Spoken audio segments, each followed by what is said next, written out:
All right, guys, this is part 6. This is the last part of the Gilded Age packet. We're going to be talking about African American voting changes as well as lynching. So, right off the bat, we have changes in voting laws in the South disenfranchised African American male voters. Remember, women don't have the right to vote at all.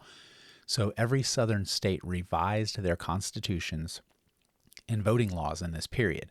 They don't want African Americans to vote. They're trying to make it as difficult as possible for them. So each change was put forward as a reform and aligned with those of the rest of the country, especially secret ballots, literacy tests, and poll taxes. When I'm back, we'll talk about these a little bit more in detail, but literacy tests in particular, we talk about during the civil rights era. So they are tests designed so that people can't pass them, but again, only certain types of people. I do have specific literacy tests within the civil rights presentation that we'll be talking about later in the year. So this is just the beginning of these types of civil rights violations. And again, we'll talk about them later. And then finally, the Wilmington insurrection of 1898 in North Carolina, saw white political leaders illegally and violently remove black office holders. So we're not on the full, well, usually when you hear about the civil rights era, you're talking about more like the 50s and 60s in particular. But again, after the Civil War, people are trying to take away black people's rights, including voting. So this is the beginning, and then we will talk more about that as we go. So we've talked about in class already. Before the Civil War, obviously, there's slavery, so black people are not allowed to vote. Then all of a sudden, Civil War's over, slavery is abolished, and black males now have the right to vote. That really causes a chain reaction. In the South, you have the Jim Crow laws. The changes greatly reduced the ability of African Americans in the South to vote, along with poorer white people. Strengthened segregation laws were also touted as progressive changes to bring stability to the Southern social order. So once again, in the South, because of the history of slavery, there's this history of racism. And even though slavery's gone, it doesn't stop. But once again, this is an ongoing thing that we're going to be talking about that basically comes to a head during the 1960s. Now, does that mean everything is perfect today? No, obviously not. But there is, at least in terms of the history of it, we're going to see how things change as we go. Because even, if you think about the different wars we're going to be coming up with, World War I, World War II, the Vietnam War, obviously race relations change. So finally, as I've mentioned from the very first day of school way back in August, women, African Americans, and Native Americans are something we're going to be talking about all year because their situation changes as we go. So this is the last section of the Gilded Age unit. We're going to be talking about lynching, which is not a very pleasant subject. So lynching was the illegal killing of people by gangs of violent vigilantes. It intensified following post-Reconstruction to restrain African Americans from advancing in society and for becoming active and participating citizens. Now, lynching, you'll hear some people argue that lynching isn't just about black people, etc., because obviously during the cowboy era, before and after the Civil War, you did have lynchings. But what people are talking about is after the Civil War, after Reconstruction, lynching becomes more and more synonymous with black people. And again, making it so they're scared. It's terrorism is what it is, that they're scared of the violence that will ensue if they vote or if they participate in the government, etc. So it's really a very dark thing.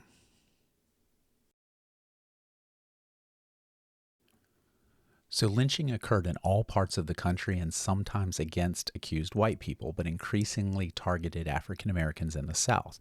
It was meant to intimidate African Americans from asserting themselves in any way, including politically, were sometimes planned events, these public events that people would come to watch, which is very disturbing. But again, that's as it rises, as racism rises in the South, that's what's beginning to happen. It grew most prevalent at the same time as segregation and disenfranchisement laws, meaning laws that are there to take away people's rights. In the 1890s and the early 1900s, when thousands of African Americans were killed, thousands of Southern African Americans had been murdered in the 1890s, with significant numbers in Georgia and Mississippi. Sadly, we're going to be learning later about a famous case in Mississippi in the 1950s. So again, you think about 50, 60 years in the United States and not a lot changes. So efforts to combat lynching. Ida B. Wells Barnett was instrumental in creating several national organizations, including the Niagara Movement, out of which the NAACP evolved. The passage of anti-lynching legislation eventually became one of the NAACP's central goals. In between 1901 and 1929, more than 1,200 African Americans were lynched in the South. The NAACP published a report, 30 Years of Lynching in the United States, 1889 to 1919. That created momentum for congressional action. The anti-lynching effort helped the NAACP to wage a mass public relations campaign and gain congressional support. Since 1918, Congress has considered nearly 200 anti-lynching bills in the first half of the 20th century without passing any of them. Now, I want to explain so you guys understand. What Congress wants to do, or some people in Congress, I should say, is they want to have a federal law based on lynching. So, for example, one of the issues in a case that we'll learn about during the civil rights era is that one particular state, there were local judges that were racist. There's no other way to spin it. And therefore, when people who were members of the Ku Klux Klan would do things that were inappropriate, they would basically face no punishment because the judge was more lenient towards them because he thought the same way that they did. So by having a federal law, you're not dealing with local judges. You're dealing with federally appointed judges who are going to go through more, background checks, jump through more hoops in order to make sure that they're qualified, where usually local judges are elected. In not every case, but in a lot of cases.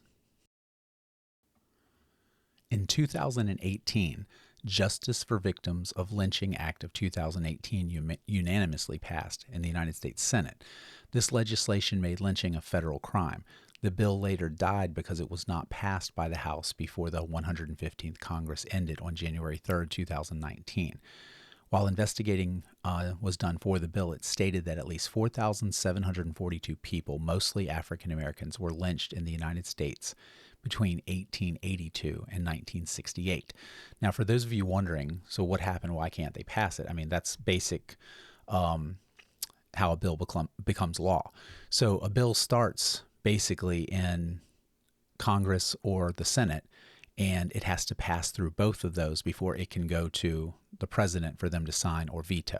So again, you just had some people not willing to have a federal law. Now, one of the big arguments is, again, as I touched on before, murder is already a crime. It's a state crime, local crime, etc. We don't need a federal law because if someone's lynched, then it's already murder. But once again, if there are local people in control who are racist in nature, etc., then that leads to problems getting people convicted, and history has shown that does happen. And we will specifically talk about cases when we get to, I believe it's Unit 12. So in the future, we'll be talking about more specifics, but this is just letting you know the direction that we're headed. So after the Civil War, even though slavery's gone, we're still having issues, and they're going to continue to become bigger and bigger as we go. All right, next unit is going to be about the Spanish-American War and World War I. So that'll be pretty fun. Pretty short, but pretty fun. Now, finally, for this video, and this is the end of the Gilded Age packet, what I would like you to do, I would like you to, number one, at the very end, write down if you've heard of the Emmett Till case. Emmett Till is a young African-American boy, and I don't want to get into any other details because I'm going to leave that to you, period. So what do you know about the Emmett Till case, and what are your thoughts on the Emmett Till case? Now, that's something we do have in the notes later, again, in a future unit, but again, I want to get people thinking about this type of thing as we go. All right, see you in the next unit.